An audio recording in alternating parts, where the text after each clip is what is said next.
ஐயா வணக்கம் ஐயா. வணக்கம் அம்மா, சொல்லுங்க. சென்ற பாட்காஸ்ட்டில் உங்களை பற்றின பல தகவல்களை சொல்லியிருந்தீங்க. மக்கள்கிட்ட நல்ல வரவேற்பு இருந்துச்சு. இந்த பாட்காஸ்ட்டில் உங்களுடைய அறிவியல் சார்ந்த அனுபவங்களை பற்றியும், அப்புறம் அறிவியலை வைத்து தமிழ் தேசியத்தை எப்படி கட்டமைக்க போகிறோன்றதை பற்றியும் இந்த பாட்காஸ்ட்டில் பேசிடலாம். முதல்லையா, இந்த ஆசிவக ஆய்வாளர்கள்னு இருக்காங்க. ஆரியம் சைடும் இருக்காங்க, திராவிட தரப்புலையும் இருக்காங்க. இந்த ஆரியம் சைடில் என்ன சொல்லுவாங்கன்னா, ஜெயினத்திலேருந்து ஆசிவகம் வந்ததுன்னு மகாவீர், அதுக்கப்புறம் மர்கலி கோசாலர், இந்த மாதிரியான கற்பனை பாத்திரங்களை வச்சுட்டு இதுதான் ஆசிவகம்னு சொல்லுவாங்க. இந்த திராவிடமும் என்ன பண்ணுன்னா அதையே அப்படியே ஏற்றுக்கும். இந்த ஆரியம் சொன்னதை அப்படியே ஏற்றுக்கும். அது மட்டும் இல்லாமல் ஆசிவகன்றது நாட்டார் வழிபாடு. பெரிய பெரிய கோயில்களுக்கெல்லாம் போகாதீங்க, அங்கே இருக்கிற கடவுளர்கள் எல்லாம் பிராமணர்கள் உருவாக்குனாங்க, நீங்கள் ஐயனாரை மட்டும் கும்பிடுங்க, நாட்டார் வழிபாடு பண்ணுங்க அப்படின்னு சொல்லி ஆசிவகத்தையே சுருக்கிட்டாங்க. ஆமாம் ஆமாம். ஆனால் உங்களுடைய ஆசிவக ஆராய்ச்சியில இருந்தால் நமக்கு உண்மைகள்லாம் தெரிய வந்துச்சு. இந்த பெரிய பெரிய கடவுளர்களான சிவன், முருகன், திருமால், கருத்தினன், அப்புறம் இந்த ராவணன், இந்திரன், இவங்க எல்லாருமே ஆசிவக கடவுளர்கள் தான் நீங்கள் கண்டுபிடிச்சி சொன்னீங்க. அது மட்டும் இல்லாமல் இந்த கடவுளர்கள் அனைவருமே சயின்டிஸ்ட்னு நீங்கள் தான் சொன்னீங்க. இப்போ இதெல்லாம் கண்டுபிடிக்கணும்னா நமக்கு அறிவியல் சார்ந்த விடயங்கள் தெரிஞ்சாதான் முடியும். ராவணன் ஃப்ளைட் ஓட்டினார்னு பொதுவாக சொல்ல முடியாது. அவர் காலத்தில் வேக்யூம் டியூப் இருந்தது.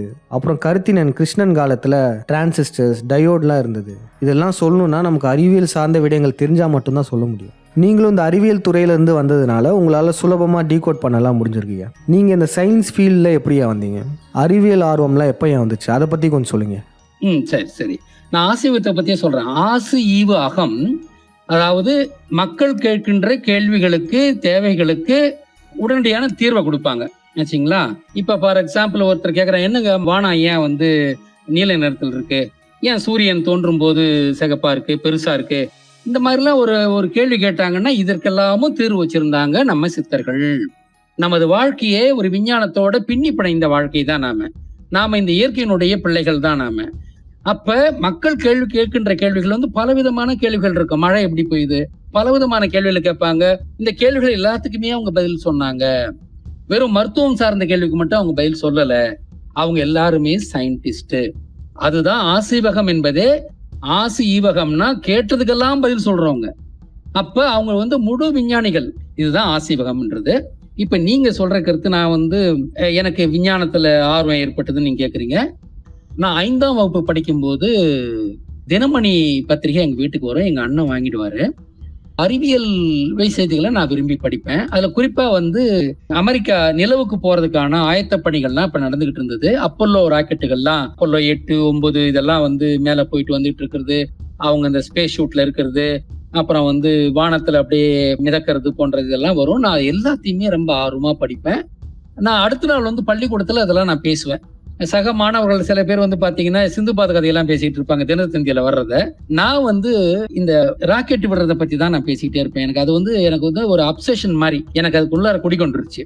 அதன் பிறகு பாத்தீங்கன்னா 1969 இவங்க நிலவுல இறங்குனதா அன்னைக்கு கதை கட்டிட்டாங்க. நிலவுல இறங்கலன்றது இன்னைக்கு நமக்கு தெரியும். இது தினமணி பத்திரிகையில நிலவுல இறங்குன மாதிரி தானே போட்டிருந்தாங்க. அது மட்டும் கிடையாது, தினமணி ஆசிரியர் A.N. சிவராமன், அவர் தான் அதனுடைய தினமணி ஆசிரியர், எடிட்டர். அவர் அப்பல்லோ 11 அப்படின்ற அப்பல்லோ 11ன்ற ஒரு பெரிய புத்தகம், ஒரு 300 பக்கங்கள் இருந்திருக்கும்னு நினைக்கிறேன். அந்த புத்தகம் பெரிய சைஸ், பெரிய ஃபார்ம்ல இருக்க புத்தகம் அது. அந்த புத்தகத்தை எழுதியிருந்தாரு. இந்த அப்பல்லோல எனக்கு இருந்த ஆர்வத்தை எங்க அண்ணன் பார்த்துட்டு அந்த புத்தகத்தை எனக்கு வாங்கி கொடுத்தாரு. அது பிசிக்ஸ் பேசுற புத்தகம். இந்த ஆர்பிட்டல் வெலாசிட்டினா என்ன, எஸ்கேப் வெலாசிட்டினா என்ன, கிராவிடேஷன்னா என்ன. ஓ, நீங்க 8ஆம் வகுப்பு படிக்கும் போது நீங்களே இதெல்லாம் படிச்சு கத்துக்கிட்டீங்க? ஆமா, 8ஆம் வகுப்புல எனக்கு அது என்னன்னா அந்த புத்தகத்துல இருந்தது. நியூட்டனுடைய தியரிகள் எல்லாம் விளக்கியிருந்தாரு. கைனடிக் தியரி இதெல்லாம் இருந்தது, தமிழ்லயே இருந்தது. அதெல்லாம் கடினமா இருந்தாலும் 8ஆம் வகுப்புல அந்த முழு புத்தகத்தையும் அந்த ஒரு வருஷத்துக்குள்ளார படிச்சு முடிச்சேன் நான். அது எனக்கு நல்ல ஞாபகம் இருக்குது. அதுக்கப்புறம் நான் 9, 10 எல்லாம் போடும்போதெல்லாம் அந்த கணக்குல எல்லாம் ரொம்ப ட்விஸ்ட் பண்ற கணக்கெல்லாம் நிறைய வரும். அது எல்லாத்தையும் நான் சால்வ் பண்ணுவேன். அப்படி எனக்கு ஒரு ஈடுபாடு இருந்தது. ஐயா, உங்களுடைய சிறு வயதில் இருக்கிற அறிவியல் ஆர்வம் பற்றிலாம் சொல்லியிருக்கீங்க. இப்படி சிறு வயதிலேயே அறிவியல் ஆர்வமாக இருக்கிற ஏன் நீங்கள் இன்ஜினியரிங் ஃபீல்டு பக்கம் போகலையா? இல்லை, நான் பியூசி முடித்த உடனே எனக்கு எங்களுடைய குடும்ப பொருளாதார சூழ்நிலை ரொம்ப மோசமாயிடுச்சு. அதனால் 2 வருடங்கள் நான் விவசாயம் தான் பண்ணான்னு ஏற்கனவே சொல்லியிருக்கேன்னு நினைக்கிறேன். அதன் பிறகு நான் சூழ்நிலை கொஞ்சம் மாறுந்தால திருப்பி நான் படிக்க போனேன். 2 வருஷம் இடைவெளிக்கு அப்புறம் பிஎட் எல்லாம் முடிச்சேன். எனக்கு வந்து இன்ஜினியரிங் கிடைக்கலைங்க. அப்பெல்லாம் வந்து இத்தனை காலேஜ் எல்லாம் கிடையாது. எனக்கு இன்ஜினியரிங் கிடைக்கல. இன்னொன்னு அதுக்கப்புறம் தான் எனக்கு புரியுது எனக்கு கிடைக்கக்கூடாதுன்னு இருந்திருக்கு. ஏன்னா எனக்கு வந்து இன்ஜினியரிங் வந்து என்னுடைய கோலா இருக்கவே முடியாது. எனக்கு சயின்ஸ் தான் என்னுடைய கோல். இன்ஜினியரிங்ன்றது அதில் வந்து சயின்ஸை வந்து application of science to useful product, ஒரு விஞ்ஞானத்தை ஒரு பயனுள்ள பொருளாக எப்படி மாத்துறதுன்னு தான் இன்ஜினியரிங். அப்ப விஞ்ஞானம் தான் அடிப்படையானது. எனக்கு வந்து உண்மையான விஞ்ஞானத்தை கத்துக்கணும், அதில் தான் எனக்கு ஆர்வம் அதிகமாக போயிடுச்சு. அதனாலதான் எனக்கு கிடைக்கல போல் இருக்கு. அப்புறம் நான் வந்து பிஹெச்டி வந்து இந்தியன் சயின்ஸ்ல படித்தேன். அங்கே வந்து ஒரு 7 வருடங்கள் படித்து தான் நான் இந்த டிகிரி வாங்கினேன். ஐயா, நீங்கள் மேல் படிப்பு படிக்கும்போது நீங்கள் செஞ்ச இன்ட்ரெஸ்டிங்கான ப்ராஜெக்ட்ஸ் இல்லை உங்களுக்கு பிடிச்ச ப்ராஜெக்ட்ஸ் பற்றி கொஞ்சம் சொல்லுங்க. நான் வந்து செமிகண்டக்டரில் தான் என்னுடைய ரிசர்ச் இருந்தது. செமிகண்டக்டரில் என்னென்னா, இப்போ நம்ம செமிகண்டக்டர் தான் இன்றைக்கி வாழ்க்கையே ஆகி போயிடுச்சு. எல்லா கம்ப்யூட்டர் இதெல்லாம் அது இல்லாமல் இருக்க முடியாது. செமிகண்டக்டரில் டிஃபெக்ட்னு இருக்கும், அதாவது கண்டாமினேஷன். அப்போ சிலிக்கனில் வந்து அயரன் இருக்குது. சில கண்டாமினேஷன் நம்ம வேணும்னே போடுவோம், போரானு, பாஸ்பரஸ், அந்த மாதிரி பொருள் எல்லாம். சிலது வந்து இருக்கவே கூடாது. இந்த அயரன் இதெல்லாம் இருந்ததுன்னா அது வந்து உங்களால் கம்ப்யூட்டர்லாம் பண்ணவே முடியாது. அப்போ அந்த எந்தெந்த டிஃபெக்ட் இருந்ததுன்னா டிவைஸை வந்து எப்படி பாதிக்குது, டயோட டிரான்சிஸ்டர் எப்படி பாதிக்குது, இந்த மாதிரி ரிசர்ச் தான் எங்களுடைய ரிசர்ச். அதில் நாங்கள் வேணும்னே திட்டமிட்டு இந்த இரும்போ எதுமோ உள்ளார செலுத்திட்டு அதனுடைய கரண்ட் வோல்டேஜ், கெப்பாசிட்டன்ஸ் வோல்டேஜ் மற்றதெல்லாம் எப்படி இருக்குன்னு நாங்கள் பார்ப்போம். அதை பார்த்துக்கிட்டு அந்த டிஃபெக்டினுடைய பிஹேவியர் என்ன, ஸ்பெக்ட்ரோஸ்கோப்பிலாம் இருக்குது, எலக்ட்ரானிக் ஸ்பெக்ட்ரோஸ்கோப்பி இருக்குது, டிஎல்டிஎஸ்ன்னு சொல்லுவாங்க. எங்களுடைய முக்கியமான ஆராய்ச்சி இது அதுதான், டீப் லெவல் டிரான்ஷன் ஸ்பெக்ட்ரோமீட்டர் அப்படின்னு பேர். முழுக்க எலக்ட்ரானிக் ஸ்பெக்ட்ரோமீட்டர். அது ஆப்டிக்கல் கிரிட் இருக்கிறதுக்கு பதிலாக இன்டர்ஃபரன்ஸ் ஃப்ரிஞ்சஸ் இருக்கு, இது இருக்கிற மாதிரி இங்கே வந்து பார்த்தீங்கன்னா எலக்ட்ரானிக் கேட்டிங் இருக்குங்க. அந்த எக்யூப்மெண்ட் நானே உருவாக்கினேன். யாரும் இது வரைக்கும் இந்தியாவில் பண்ணது கிடையாது. நான் தான் அந்த எக்யூப்மெண்ட்டை பண்ணி தான், அதுதான் என்னுடைய வாழ்வாதாரமாக இருந்திருக்கு. ஐயா, நீங்கள் எல்இடி உருவாக்கியிருந்தேன்னு சொன்னீங்க, அதெல்லாம் என்னதுயா? ஆமாம். என்னுடைய ஆர்வத்தாலேயே லைட் எமிட்டிங் டயோட் அப்படின்றத ரா மெட்டீரியல்ஸ் எடுத்துக்கிட்டு நானே லேபரட்டரியில் ஒரு லைட் எமிட்டிங் டயோடே பண்ணேன். எல்இடின்னு சொல்லுவாங்களா அது. ஆனால் அது வந்து கேலியம் ஆர்சனைடு எல்இடி. அதுலேருந்து வர்ற வெளிச்சம் வந்து இன்ஃப்ராரெட் ரேஸ், அது கண்ணுக்கு தெரியாது. அதை வந்து நாங்கள் வந்து மோனோக்ரோமேட்டர்னு சொல்லுவாங்க. என்ன அலைவரிசையில் வருதுன்றதை வந்து கண்டுபிடிக்கிறதுக்குன்னு ஒரு கிரேட்டிங் மோனோக்ரோமேட்டர்னு ஒன்று இருக்குது, ரிஃப்ளெக்ஷன் கிரேட்டிங்னு இருக்கும். அதை வச்சு தான் நாங்கள் கண்டுபிடிப்போம். அதில் நான் வச்சு அந்த ஸ்பெக்ட்ரம் எடுத்து அதனுடைய வேவ் லெங்த் வந்து அதுலேருந்து எவ்வளோ வரணுமோ, இத்தனை நானோமீட்டர் இருக்கும் இல்லைங்களா, அது வந்து 900 சம்திங் நானோமீட்டர் வரும்னு நினைக்கிறேன். அந்த நானோமீட்டர்லாம் நான் எடுத்து காமிச்சேன் நான். அப்போ எல்இடியே நான் வந்து முழுசாக என்னுடைய லேபரேட்டரியிலே நானே பண்ணியிருக்கேன். அதெல்லாம் என்னுடைய ஆர்வத்தால் பண்ணுது. எனக்கு யாரும் பண்ணணும்னு சொல்லலை. என்னுடைய நேரத்தை பயன்படுத்தி நான் ஒன்றுலையுமே அதை எதையுமே செஞ்சு பார்த்துடணுன்ற எனக்கு எண்ணம் இருக்கும். ஐயா, அந்த மெட்டாஃபிசிக்ஸ்ன்னு சொல்லுவாங்க இல்லையா, இதெல்லாம் உங்களுக்கு ஆர்வம் இருக்கா? இது சார்ந்த ஆய்வுகள் எதுவும் பண்ணியிருக்கீங்களா? மெட்டாஃபிசிக்ஸ்ன்றது நாம இயல்பாக எதிர்கொள்ளும் விஞ்ஞானத்திற்கு வேறாக உள்ள விஞ்ஞானம் தான் மெட்டாஃபிசிக்ஸ்ன்றது. இது வந்து பொதுவாக யாருக்குமே புரியாத, அதில் நீங்கள் இலக்கியங்களை பற்றினா கூட நிறைய பேர் குழப்பிக்கிட்டே இருப்பாங்க, அவங்களுக்கே சரியான தெளிவில்லை. ஆனால் நான் இது சரியாக விளக்க முடியும் உங்களுக்கு. உதாரணத்துக்கு, இன்னைக்கு வானத்துக்கு செல்லணும்னா என்ன பண்ணுறோம்? ஏரோப்ளைன் மேலே வானத்துக்கு செல்லலாம், மேலே போயிடலாம், பலூன் மூலமாக மேலே போகலாம். இது ஃபிசிக்ஸ். ஆனால் நம்ம இந்திரன் எப்படி போனாரு? அட்டமா சக்திகளில் தவத்தின் மூலமாக அவர் கிடைக்கிற சக்தியை வச்சுக்கிட்டு மேலே போனார். ஆச்சா, இதுதான் மெட்டாஃபிசிக்ஸ்ன்றது. இது நமக்கு புரியாத ஃபிசிக்ஸ். உண்மையிலே என்ன நடக்குதுன்னா, உலகில் உள்ள ஒவ்வொரு சக்திக்கும் எதிர் சக்தி உண்டு, டுவாலிட்டி அப்படின்னு சொல்றது. எலக்ட்ரோஸ்டாட்டிக்ஸ், மேக்னட்டிசம், எலக்ட்ரிசிட்டி எல்லாத்துலேயுமே எதிர் சக்தி இருக்கு. ஆனால் கிராவிடேஷனுக்கு மட்டும் இது வரைக்கும் நமக்கு எதிர் சக்தி தெரியல. ஆன்டி கிராவிட்டினா என்னன்னு இது வரைக்கும் யாரும் உணர்ந்தது கிடையாது. ஆனால் அது இருக்கணும் இல்லை, ஒவ்வொரு சக்திக்கும் ஒரு எதிர் சக்தி இருந்துதானே ஆகணும். அந்த எதிர் சக்தி தான் ஆன்டி கிராவிட்டி என்பது. இயல்பான உலகத்தில் அதை நம்ம பார்க்க முடியறதில்ல. ஆனால் நமது மனதை ஒருநிலைப்படுத்தி நாம் வந்து தியானம் செய்யும் போது நம்ம உடலில் ஒரு ஆன்டி கிராவிட்டி வருது. அந்த ஆன்டி கிராவிட்டி வந்தால் பூமிக்கு எதிரான ஒரு விஷயத்தான் அது செலுத்துது. அதனால நம்ம மேலே போகிறோம். ஆக இதுவும் பிசிக்ஸ் தான். ஆனால் இதுவரை அறிந்த பிசிக்ஸ் மூலமா இது நடக்கல, அறியாத பிசிக்ஸ் மூலமா தான் இது நடக்குது. ஆனால் இதுவும் பிசிக்ஸ் தான். இதை தான் மெட்டா பிசிக்ஸ்பாங்க. மெட்டான்றதுக்கு அவங்களுக்கு ஒழுங்கான அர்த்தம் சொல்ல தெரியல. வேதம், வேதா, மேதா, மெட்டா. வேதம்னா நம்ம சித்தர்களோடு தொடர்புடையது. அப்படின்னா அட்டமா சித்திகள் தான் நீங்கள் மெட்டா பிசிக்ஸ்ன்னு நாம் எடுத்துக்கலாம். இப்போ இன்னொன்று பார்த்தீங்கன்னா இஎஸ்பின்னு எக்ஸ்ட்ரா சென்சாரி பவரும்பாங்க, டெலிபதியும்பாங்க. அதுதான் மெட்டாபிசிக்ஸ்ன்றாங்க. இப்போ எப்படி நாங்கள் ஆன்டி கிராவிட்டி உங்களுக்கு விளக்கணும், அதே போல் நீங்கள் இந்த மாதிரி எக்ஸ்ட்ரா சென்சரி பவர் எல்லாத்தையுமே நம்ம விளக்க முடியும். இதுதான் மெட்டாபிசிக்ஸ். ஐயா, இது நம்ம கிட்ட இருந்த சித்தர் மரபுலேயே இருந்திருக்கலையா? நம்ம சித்தர் மரபுகள்லாம் அழிச்சிருக்காங்க. ஆமா. இது திட்டமிட்டு அழிக்கப்பட்டது. இப்போ இதுலயும் இருக்கு. நானே இந்திரனை பத்தி பேசும்போது புத்திஸ்டுகளுக்கு இன்னமும் அதை வச்சிருக்காங்க.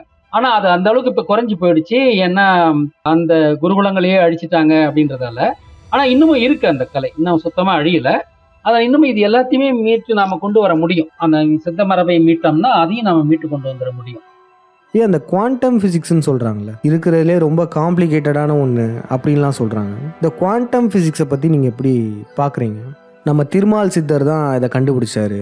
அப்புறம் குண்டான்ல இருந்து தான் குவாண்டம் என்ற பெயரே வந்துச்சு. ஆமாம், குண்டான்ல இருந்து தான் குவாண்டம்ன்ற இதே வந்துச்சு. அது ரொம்ப எவ்வளோ பெரிய ஒரு எர்த் ஷேக்கிங் உண்மை பார்த்தீங்களா? அது விஷ்ணுவோட குண்டான்ல இருந்து தான் குவாண்டம் வந்துச்சு. குண்டான் குவாண்டம் இப்போதான் நீங்கள் புரிஞ்சுக்கலாம்.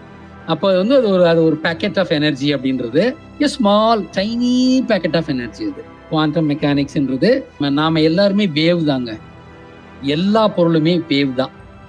வேவ் பார்ட்டிகல் டுவாலிட்டி அப்படின்வாங்க.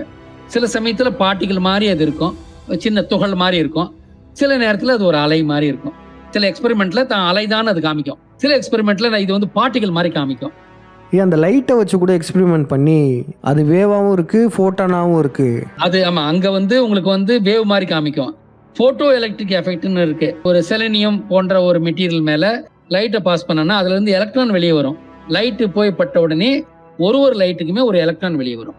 அதை ஆராய்ச்சி பண்ணவங்க இது ஒரு பார்ட்டிகல் மாதிரி இது பிஹேவ் பண்ணுது அப்படின்னு கண்டுபிடிச்சாங்க. இதெல்லாம் கிருஷ்ணன் கண்டுபிடிச்சிட்டாரு. 5000 வருடங்களுக்கு முன்பே தமிழர்கள் இதை கண்டுபிடிச்சிருக்காங்கன்றது எவ்வளோ பெரிய விடயம் இல்லையா?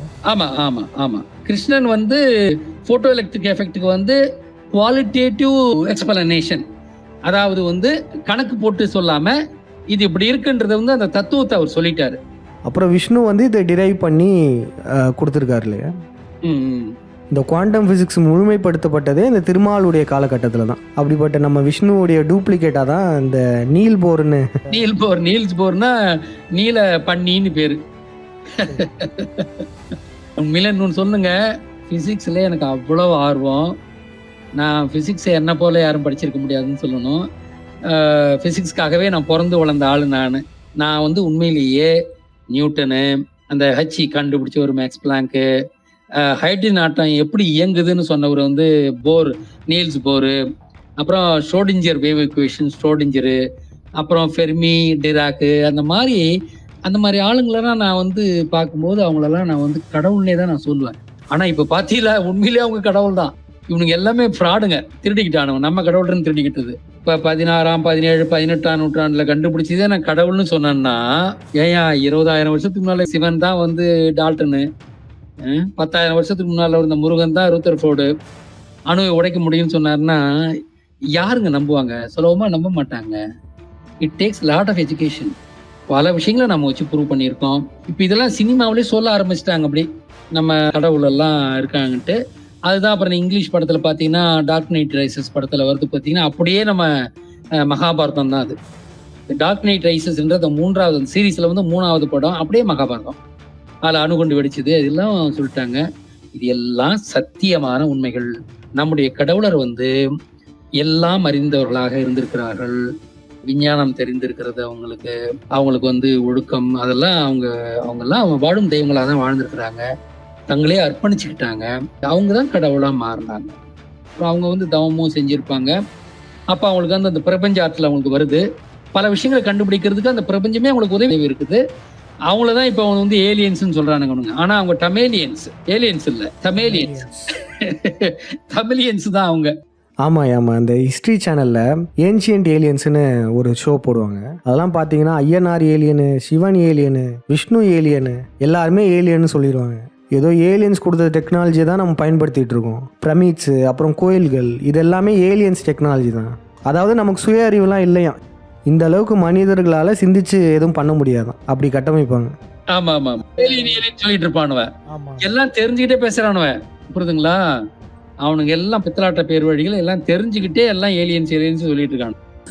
ஐயா, நீங்கள் இப்போ சயின்ஸில் வந்து இந்த மாதிரி நிறைய ஆர்வத்தோடு வந்து இருந்திருக்கீங்க, எல்லாமே வந்து பண்ணியிருக்கீங்க. இன்னைக்கு வந்து நம்ம வந்து தமிழ் தேசியம் சம்மந்தப்பட்டதான் இன்னைக்கு நம்ம பண்ணிக்கிட்டு இருக்கோம். ஆனால் இப்போ நிறைய பேர் என்ன நினைக்கிறாங்க, தமிழ் தேசியம் வேற, அறிவியல் வேற, தமிழ் தேசியத்துக்கும் அறிவியலுக்கும் சம்பந்தம் இல்லை அப்படின்ற போல நினைக்கிறாங்க. இதுக்கு வந்து நீங்கள் என்னங்க ஐயா சொல்ல விரும்புறீங்க? இப்போ நம்ம இழந்துட்டு இருக்கிறோம். 3ஆம் நூற்றாண்டுல பரசுராமன் வந்து நம்ம விஷயத்தெல்லாம் அழிச்சிட்டான். இப்போ நம்ம கடவுள் எல்லாருமே சயின்டிஸ்ட் தான். அவங்க எதுக்கு அதை கண்டுபிடிச்சாங்க? வாழ்க்கையை கொஞ்சம் எளிமையாக்குறதுக்கு தான். நம்ம சயின்டிஸ்டுங்க வந்து முழுசா நம்மளை சோம்பேறி ஆக்குற மாதிரி எதுவும் பண்ணல. செலக்டிவா எதுக்கு ஆட்டோமேஷன் இருந்தால் நல்லா இருக்கும், எதுக்கு ஆட்டோமேஷன் தேவையில்லை, எதெல்லாம் தேவையோ அதுக்கு அவங்க விஞ்ஞானத்தை பயன்படுத்துவாங்க. இப்போ இருக்கிற மாதிரி எல்லாத்தையுமே ஆட்டோமேட் பண்றது அப்படிலாம் அப்போ கிடையாது. ஆனால் இப்போ இருக்கிற எல்லா நவீன விஞ்ஞானங்களும் நம்ம கடவுள்கிட்ட இருந்தது. நாம் எல்லாருமே மனிதர்கள் தான், எல்லாருக்கும் ஆசை இருக்கு. ஏன் ஒரு சிலர் மட்டும் எல்லாத்தையுமே அனுபவிக்கிறோம்? நம்ம இப்போ எனக்கு ஒரு கார் வேணும்னா நான் வந்து எனக்கு காரில் நான் போனால் போதும், அதுவே ஒரு மகிழ்ச்சி. அதில் வந்து நான் 20 லட்சம் ரூபா காரில் போகணுன்றதெல்லாம் அவசியம் கிடையாது. காரில் நான் போனால் போதும். அப்படியே அந்த அடிப்படையான ஒரு இது வந்து ஏன் எல்லாருக்கும் இருக்கக்கூடாது? நீங்கள் வந்து வேணா நீங்கள் ஒவ்வொருத்தரும் நாம் நல்லா சம்பாதிக்கிறோம், நல்லா பண்ணுறோன்னா நீங்கள் பெரிய பெரிய கார் வாங்கிக்கலாம். ஆனால் எல்லாருக்குமே கார் கிடைக்கணும். அந்த மாதிரி நாம் வந்து எல்லோருக்குமே எல்லாமும்ன்ற கான்செப்ட் வச்சுருக்கேன். அதை அறிவியலால் தான் கொடுக்க முடியும். அதனால் விஞ்ஞானத்தை அடிப்படையில் கொண்டு தான் நம்ம எப்படி நம்ம கடவுளர் விஞ்ஞானத்தின் அடிப்படையில் தான் அவங்க தமிழ் தேசியம் இருந்ததோ, அதே போல நம்முடைய தேசியமும் விஞ்ஞானத்தின் அடிப்படையில் தான் இயங்கும். எது தேவையோ அதை வச்சுக்கும், எது தேவையில்லாத அதை விட்டுடும். ஆனால் இப்போ நிறைய வந்து வேணும்னே நம்மளை கெடுக்கிறதுக்குன்னே நிறைய கொண்டு வந்துட்டு இருக்காங்க, விஞ்ஞானத்தில் கொண்டு வந்திருக்காங்க. அதெல்லாம் நம்ம இருக்கும்போது இருக்காது. இந்த போர்னோகிராஃபி இதெல்லாம் நம்மகிட்ட இருக்காது. நம்ம கடவுளுடைய உண்மையான அவங்க யாரு, அவங்க உண்மையிலேயே என்னென்ன பண்ணாங்க, அதெல்லாம் தான் இப்போ வெளியே கொண்டு வந்துட்டு இருக்கிறோம். நாம் வந்து எதுவும் சும்மா வந்து உருட்டிக்கிட்டுலாம் இல்லை, இவங்க சொல்ற மாதிரிலாம் இல்லை. அவங்க எதெல்லாம் ரொம்ப ஜாக்கிரதையாகவும் ரொம்ப நிதானத்தோடும் பல வழிகளில், அதுதான் இப்போ நான் சொன்னதெல்லாம் பூரி ஜெகநாத் கோயில் வந்து நிரூபணம் பண்ணிடுச்சா இல்லைங்களா? இல்லையா? இவனுங்கெல்லாம் என்னமோ பைத்தியமாக வளரானா? இருங்க தம்பி வரட்டும். இது எல்லாம் இப்போ வந்து மக்களுக்கு வந்து உறுதியாக நிறுவப்படுது. இன்னைக்கு இவங்கெல்லாம் சயின்டிஸ்ட் தான். இன்னமும் வருங்காலங்களில் நம்ம தேவைக்கு மேலேயே இதை நம்ம நிரூபிக்க போகிறோம். நம்முடைய உண்மையான கடவுளுடைய இதெல்லாம் கொண்டு வர போகிறோம். அதுதான் நம்முடைய வெற்றியினுடைய ஒரு மிகப்பெரிய அங்கமாக இருக்க போகுது. அதையே நம்ம மாணவர்கிட்ட கொண்டு போய் சேர்க்க போகிறோம். நம்ம ஏன் அந்த முக்கியமாக இந்த தேரி காடு மகாபாரத போரில் இங்கே தான் அணுகுண்டு விழுந்தது. இது வந்து கடல் பகுதி, அணுகுண்டு விழுந்ததுனால இப்போ பாலைவனமாக ஆயிருக்கு அப்படின்லாம் நீங்கள் வந்து ஆய்வு பண்ணி சொல்லியிருந்தீங்க. அதுக்கப்புறம் கல ஆய்வுலையும் போய் தேரிக்காடு கடல் பகுதியாக தான் இருந்ததுன்றதுக்கு ஆதாரங்களும் எடுத்துட்டோம், 100% ப்ரூவ் பண்ணிட்டோம். அப்போனா பார்த்துக்கோங்கய்யா, நம்ம மகாபாரத ஆய்வுகள் எவ்வளோ துல்லியமாக இருக்குன்றதுக்கு இது ஒரு சாம்பிள் தானே. ஆமாம். இப்போ நிறைய பேர் சொல்கிறாங்க, இப்போ நான் குவாண்டம் குண்டாலேருந்து குவாண்டம்ன்றது நிறைய பேருக்கு ஐயா நீங்கள் சொன்ன உடனே எளிதாயிருது, எல்லாருமே புரியுது எங்களுக்குன்றாங்க. அப்ப நமது கடவுளர் தான் எல்லாம் கண்டுபிடிச்சிருக்காங்கன்ற முறையில நாம வந்து ஒரு சொல்லி கொடுக்கும்போது பிசிக்ஸ் ரொம்ப சுலபமா புரிஞ்சிடும். கெமிஸ்ட்ரியா இருந்தாலும் மேத்தமெட்டிக்ஸா இருந்தாலும் ரொம்ப சுலபமா புரிஞ்சிடும். அப்ப நம்முடைய குருகுலம் வந்து வேற விதத்துல இருக்கும். எல்லாமே செய்முறை கல்வியா தான் இருக்கும். தியரி வேற, ப்ராக்டிக்கல் வேற. போனா போகுதுன்னு ப்ராக்டிக்கல் பண்றதெல்லாம் கிடையாது.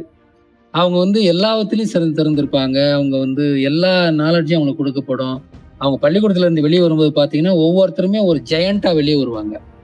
அப்படித்தான் அவங்களுக்கு குருகுல எஜுகேஷனை நம்ம கொடுக்க போறோம். அந்த குருகுல எஜுகேஷன் வந்து ஃப்ரீ எஜுகேஷனா இருக்க போகுது.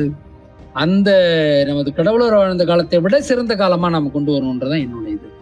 அப்ப இருந்த சில குறைகளை எல்லாம் நிவர்த்தி செஞ்சு அதை விட ஒரு சிறந்த ஒரு சமுதாயத்தை உருவாக்கணுன்றதான் என்னுடைய நீண்ட நாள் ஆசை. அது நம்ம நிச்சயமா செய்வோம்.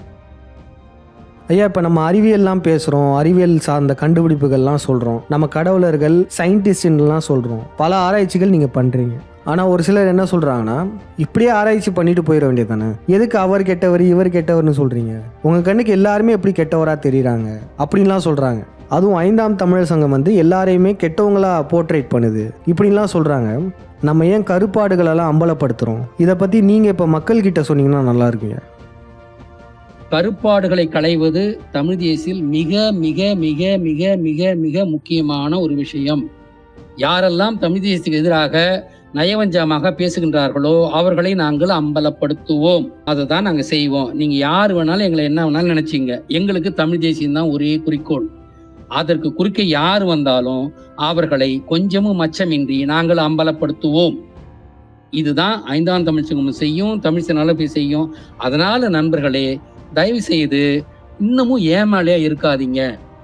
எவனா ஒருத்தன் தமிழ்னு 4 நல்ல வார்த்தை பேசிட்டான்னா அவன் நல்லவன் நினைக்காதீங்க. இங்க சுத்தி இருக்கிறது எல்லாமே கெட்ட சக்திகள் தான் நம்மளை சுத்தி இருக்குது. நம்மளை ஏமாத்துறதுக்காகவே அவங்க பேசுறாங்க.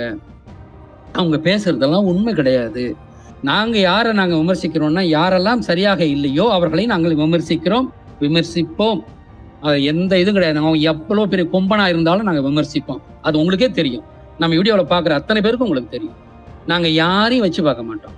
யாரா இருந்தாலும் போட்டு உடைச்சிருவோம். நானும் சரி, 5ஆம் தமிழ்ச்சங்கமோ ஒருத்தர் மேல பொறாமப்பட்டு எந்த கருத்தையும் நாங்க பதிவு செய்வது கிடையாது. 5ஆம் தமிழ்ச்சங்கம் உள்ள தூய்மையோடு அது புதிய தமிழ் தேசியம் படைக்கணும், எதிர்கால தமிழகத்தை நல்ல தமிழ் ஆள வேண்டும் என்பதை கருத்தில் கொண்டுதான் இயங்குகின்றது. அது ஒரு முழுமையான தமிழருக்கான ஒரு இனவியல் அமைப்பு, தமிழருக்கான ஒரு பாதுகாப்பு அமைப்பு, தமிழின் எதிர்காலத்தை தீர்மானிக்கின்ற அமைப்பு. எனவே 5ஆம் தமிழ் சங்கத்தை நீங்க முழுமையாக நம்பி எங்களோடு கூடி வாருங்கள். எங்களையும் நீங்கள் அப்போது சீர்தூக்கி பார்த்து எங்கள் குறைகள் இருந்தால் சொல்லுங்கள். ஆனா நீங்க யாரோ ஒருத்தர் நல்லா பேசிட்டான்றதால அவன் பேசுறதெல்லாம் உண்மைன்னு நினைக்காதீங்க. நீங்க அதனால நீங்க விளக்கெண்ணை வச்சுக்கிட்டு பார்க்கணும். முதல்ல ஒருத்தன் யாருன்னு கண்டுபிடிங்க, அவன் கருத்தியல் தெளிவு இருக்கான்னு கண்டுபிடிங்க. டக்குன்னு ஒருத்தங்க மேல நம்பிக்கை வைக்காதீங்க. நீங்க நிதானமா செயல்படுங்க. தமிழ் தேசியத்துல கருத்தியல் ஒருமை வந்தாதான் நாம ஜெயிக்க முடியும். ஆளாளுக்கு ஒரு கருத்து பேசினா அது தமிழ் தேசியம் கிடையாது.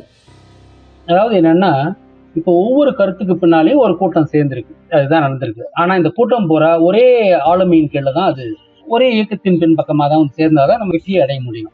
இப்ப இந்த கருத்தியல் இதுல என்னன்னா, மணியரசனுக்கு இப்ப தமிழர்கள் யாருன்னு கேட்டீங்கன்னா, இப்ப மணியரசன் எப்படி வரையறுக்கிறாரு, 1956க்கு அப்புறம் வந்தவங்க தான் வேற, அதுக்கு முன்னால இருந்தவங்க எல்லாரும் தமிழர்கள் தான் அப்படின்ற மாதிரி அவர் ஒரு வரையறையை வைக்கிறாரு. அடுத்தது பாரிசாலன் ஒன்று எடுத்துக்கிட்டீங்கன்னா, ஒரு தமிழ் ஆணுக்கு பிறந்த எல்லாருமே தமிழர்கள் தான், அதாவது எந்த பெண்ணுக்கு பிறந்தாலும் கூட வேறொரு இனத்து பெண்ணுக்கும் தமிழ் ஆணுக்கு பிறந்தவங்களை கூட தமிழ் என்று அந்த தம்பி வரையறை கொடுக்குறாங்க. இப்ப இவங்களுக்கு பின்னால எல்லாம் ஒரு கூட்டம் கூடித்தான் இருக்குது. இப்ப ஏன் இவங்க இப்படி பேசுறாங்கன்னா, மணிராஜ் அவர்களும் தெலுங்கர் தான், அதை நம்ம உறுதியா சொல்லிட்டோம். அவருடைய புதல்வன் செந்தலுங்கன்னு அதை நல்லா நிரூபிச்சுட்டாரு, அவங்க தெலுங்கர்கள் தான். அதே போல பாரிசாலனையும் நாம கன்னட குயவர் குடின்னு நாம ஐயத்திற்கிடம் இல்லாம நாம நிரூபிச்சிட்டோம். இப்ப இவங்க ஏன் இந்த மாதிரி மாற்று கருத்தை வைக்கிறாங்க, தமிழன் யாருன்றதுல ஏன் அப்படி வைக்கிறாங்கன்னா, அவங்களுடைய விருப்பம் சார்ந்ததான் நடக்குது ஒழிய, இப்ப இவங்களை நம்பிக்கிட்டு என்ன பண்றாங்கன்னா, எல்லாரும் தமிழ் தேசியம் அவரு அவங்கவுங்க பின்னாலேயும் ஒரு கூட்டம் கூடி நிற்குது. அவங்கன்றதே நீங்க பொதுவா எடுத்துங்க, எல்லாமே சேர்ந்ததுதான். நீங்க RSS அஜெண்டா எல்லாமே நீங்க வச்சுக்கலாம். நீங்க யூதர்களுடைய அஜெண்டா, தமிழன் தமிழ்நாட்டை ஆளக்கூடாது. இப்ப நீங்க தமிழன் யாருன்னு டிஃபைன் பண்ணீங்கன்னா யார் வேணாலும் தமிழ்நாட்டை ஆளலாம், அதுதான் அவங்க சொல்ல வர்றது. தமிழ் தேசிய கருத்துக்களே பல கருத்துக்களா பிரிஞ்சு கிடக்குது. இப்படி கிடந்திருந்தால் மக்களும் பிரிஞ்சு கிடப்பாங்க. இதனால ஒரு கருத்தியல் ஓர்மை ஏற்படாது. அதனால ஒரு மக்கள் சக்தி ஒரே இடத்துல கூடாது. இதை பிரிச்சு விடுறதும் இவங்களுடைய வேலை தான். அப்ப இதனால இந்த மாதிரி தவறான தமிழ் தேசிய கருத்துக்களை முன்வைக்கிறவங்கள நாம அவங்க யாரு என்னன்னு பார்த்து அம்பலப்படுத்துறது நம்முடைய கடமை. அவங்களதான் நம்ம கருப்பாடுகள்னு சொல்றோம். மணியரசனாரையும் இவர் பாரிசாலன் கருப்பாடுகள் நம்ம சொல்றோம். ஏன்னா இவங்க தமிழர்கள் கிடையாது, இவங்க ஒரு அஜெண்டாவோட பேசுறாங்க. இந்த மாதிரி ஒண்ணு வேற்றினத்துக்காரனும் நம்மளை இந்த மாதிரி எல்லாம் சொல்லி குழப்புவாங்க. தமிழர்களே நிறைய பேர் என்ன பண்றாங்கன்னா, கைக்கூலிகளாக, எதிரிகளுக்கு கைக்கூலிகளாக அவங்களும் நிறைய பேர் தப்பு பண்றாங்க. அப்ப இவங்க எல்லாத்தையுமே நாம அம்பலப்படுத்தினாதான் சரியான தமிழ் தேசியத்தை நோக்கி மக்கள் ஒன்று கூடுவாங்க. அந்த ஒன்று கூடல் மிக மிக அவசியம். ஒரு ஜனநாயகத்துல எல்லோரும் ஒரே கருத்தின் பார்ப்பட்டு ஒரு அணியில் சேர்வதுதான் வெற்றியை கொடுக்கும்.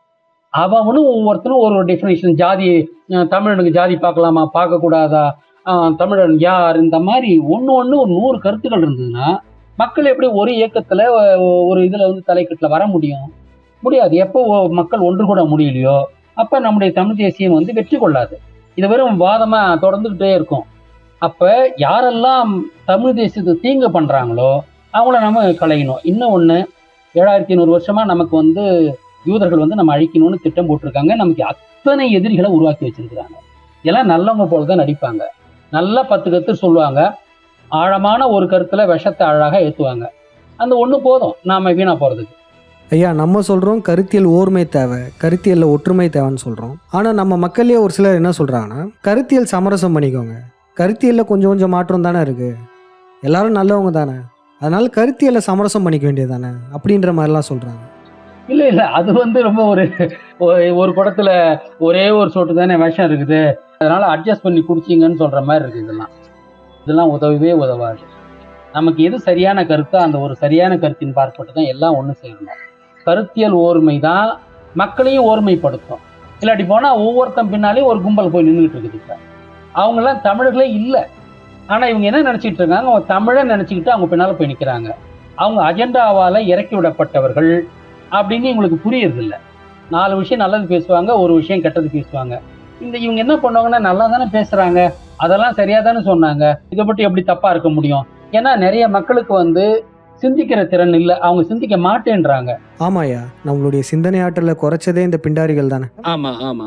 அப்ப அந்த மாதிரிலாம் கள நிலைமை இருக்கும்போது நாம இவன் எதிரி இவன் நம்மாளுன்னு சொல்ல வேண்டிய கடமை இருக்குதா இல்லையா?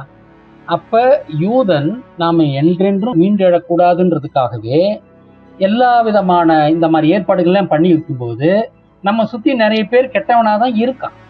நிறைய பேரை நாங்க அம்பலப்படுத்தினா நாங்க எல்லாரையுமே குற்றம் சொல்றோன்ற மாதிரி அர்த்தம்லாம் கிடையாது. நாம தமிழ் தேசிய பணி சரியா பண்றோம். ஆனா நாங்க பண்ணும்போது எந்த விதமான தனிப்பட்ட விருப்புகளுக்கு அப்பாற்பட்டு தமிழ் தேசியம் வெற்றி பெற வேணும் அப்படின்ற ஒரே குறிக்கோளை வச்சுக்கிட்டு தான் நம்ம இயங்குறமே ஒழிய, நாம இஷ்டத்துக்கும் நம்ம இவனை எனக்கு பிடிக்காது அவனை எனக்கு பிடிக்காதுன்றதால எங்க கருத்துக்களை வச்சுக்கிறது இல்லை.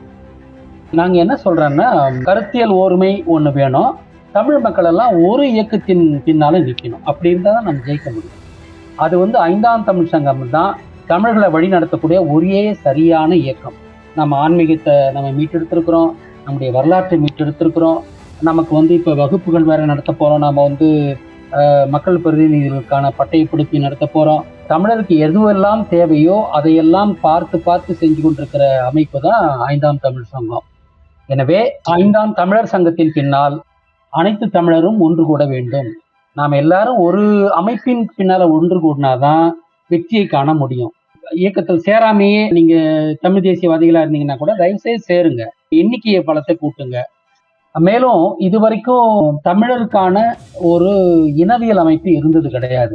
அது சொல்லுவாங்க, முன்ன அண்ணல் தங்கோ கே.ஆர்.பி. விஸ்வநாதன் பிள்ளை இவர்கள் எல்லாம் திருவிக்கா அவங்கெல்லாம் ஒன்னா சேர்ந்து தமிழருக்கான இனவியல் அமைப்பு தொடங்க முயற்சிக்கும் போதுதான் அதை திராவிடர் கழகமா மாத்தினாங்கன்ற ஒரு செய்தி உள்ளது. அதனால 1000 ஆண்டுகளுக்கு மேலாக ஒரு தமிழருக்கான ஒரு சங்கம் இருந்த மாதிரி ஒன்றும் தெரியல. பரசுராமனால் 3ஆம் நூற்றாண்டு அடிக்கப்பட்டதுக்கு பிறகு பாண்டித்துறை தேவர்களால் சங்கம் தோற்றுவிக்கப்பட்டது. ஆனால் அதுவும் சிறிது காலம்தான் இயங்குச்சு. அதுவும் முழுமையான சங்கமா இல்லை. இப்ப நாம தொடங்குறது தான் முதல் 3 சங்கங்கள் எப்படி இயங்கினவோ, சிவன், முருகன், திருமால் இவங்க எப்படி சங்கங்களை தொடங்கி நடத்தினாங்களோ அதே முறையில சங்கம் நடக்கிறதுனா இப்பதான் அது. அதாவது 2000 வருஷத்துக்கு அப்புறம் தான் இப்ப திருப்பியும் அந்த மாதிரி ஒரு சங்கத்தை நாம தொடங்கியிருக்கோம். இது சாதாரண விஷயம் அல்ல. ஆன்மீகத்தையும் நம்ம மீட்டெடுத்திருக்கிறோம், வரலாறை மீட்டெடுத்திருக்கிறோம், நமக்கு எதிர்கால அரசியல் நோக்கி என்ன பண்ணணுன்றது நம்ம தெளிவான சிந்தனை இருக்கு. விஞ்ஞானத்தை மீட்டெடுக்கிறோம், நமது கடவுளர்கள்லாம் விஞ்ஞானிகள்னு நம்ம நிரூபிச்சிருக்கிறோம். நாம நடத்துற இந்த சங்கம் தான் ஒரு முழுமையான மக்களுக்கு தீர்வை கொடுக்கின்ற ஒரு சங்கமா இருக்கும். எனவே எல்லோரும் 5ஆம் தமிழர் சங்கத்தில் தவறாமல் இணையுங்கள், அனைவரையும் இணைய சொல்லுங்கள், சந்தா கட்டுங்கள், நன்கொடை கொடுங்கள். நீங்கள் கொடுக்கும் நிதி முறையான வழியிலே பயன்படுத்தப்படும். தமிழ் இனத்தின் வளர்ச்சிக்காகவும் உலக நன்மைக்காகவும் தான் இவையெல்லாம் பயன்படுத்தப்படுகின்றன. ஐயா, ரொம்ப நன்றி. அந்த 2வது பாட்காஸ்டில் நீங்கள் பேசுனதுக்கு. இன்னும் பல சுவாரஸ்யமான தலைப்புகளில் அடுத்தடுத்த பாட்காஸ்ட் நம்ம பேசிடலாங்க. இந்த தருணத்தில் என்ன சொல்ல விரும்புகிறோன்னா, மக்கள் அனைவரும் 5ஆம் தமிழர் சங்கத்தில் இணையணுன்றதை கேட்டுக்கொள்கிறோம். இந்த வீடியோத்தை பார்த்துட்டு இருக்கவங்க உங்கள் உறவினர்கள் மற்றும் நண்பர்களுக்கெல்லாம் பகிருங்க, அவங்களும் விழிப்புணர்வு அடையட்டும். மீண்டும் அடுத்த வீடியோத்தில் சந்திப்போம். நன்றி, வணக்கம்.